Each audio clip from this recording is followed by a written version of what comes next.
absolutely terrible, but I need to know. And whatever it is, it does not matter. It's not more important than my own life. I know it's not more important than my own life. Certainly not more important than the lives of the other people on the road around me. And I think that's why I come to you. You know, put your phone on silent. Change your voicemail so it says you can't pick up because you might be driving. If you're a passenger, even if you're not driving yet, you have to have, I mean, it really takes guts. It's hard to speak up, but you have to be able to say, hey, that's not safe. Let me take care of it. Please don't use your phone.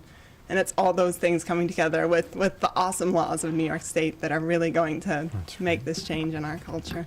Thank you, JC. First of all, congratulations. You never told me you were getting married this October.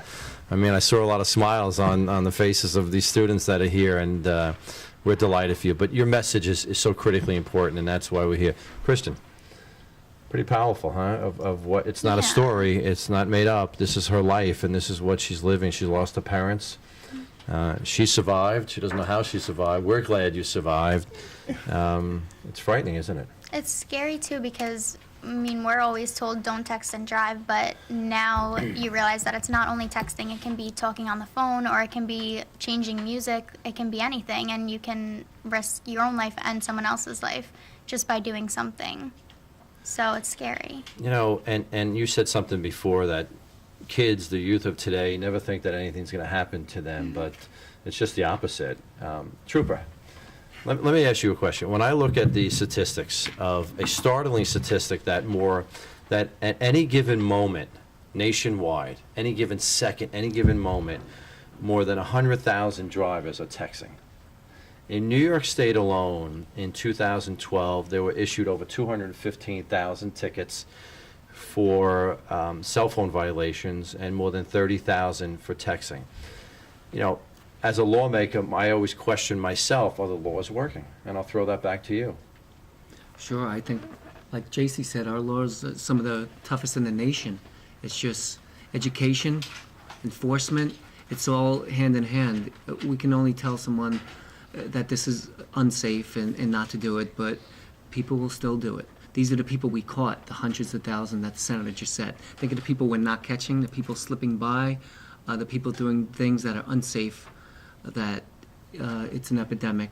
And, you know, every time we write a cell phone ticket, we write a texting ticket, you know, we feel like we did something. If it causes one person to, you know, that $150 that's really going to keep me from doing it again, if that's what it takes. Just like our seatbelt tickets, we write, if that's what it takes someone to wear a seatbelt, so be it. If that's what it is. We don't care why you do it. Just you know, driving is not a right in New York State. It's a privilege. And there are some violations, drunk driving, some other issues that we focused on that we believe at a certain point individuals should lose that privilege.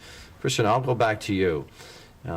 Would raising the fines, increasing the points, right now it's 3 points on your driver's license. It's pretty serious. Would raising the fines, increasing the points, or at some point these perpetual violators who continually get citations or tickets for texting or while they're on the cell phone, at some point do they lose that privilege? I think they should. I mean, hopefully after a certain amount of times you would realize maybe I shouldn't be doing this, but it doesn't go through some people's heads. So I think that increasing the fines or whatever has to be done should be done, because plenty of people are getting hurt from it. Yeah, and you know, JC, it's the question of why we're here today, to send a message, to heighten the awareness to the dangers of this.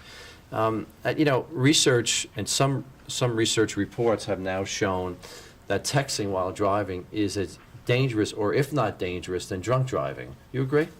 I agree 100 times that anything you're trying to do, cell phones specifically, are making us as bad as drunk drivers. And it's not okay to go out and get wasted and try and drive. And I mean, not that any of you guys know what that's like, but you know that. You know you won't drink and drive. It's not okay. And cell phones are every bit as dangerous as getting drunk and trying to drive, and we need to do something about that. Well, I'll pose the same question to you as I did to Christian.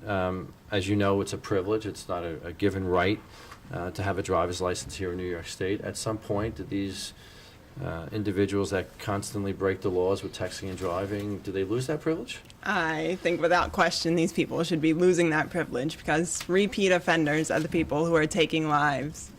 And there's no reason those people should be allowed to keep the license that allows them to drive. And I think one of the biggest differences that can be made is by sharing stories, by going home and saying, hey, I made a friend today. She lost both her parents in a car crash. We can watch it on the webcast, Right. whatever it is, to try and make our roads just a little bit safer. So one of the issues that I always face as a legislator and as chair of the Senate Transportation Committee, are our laws strong enough? Are they strong enough here in New York State?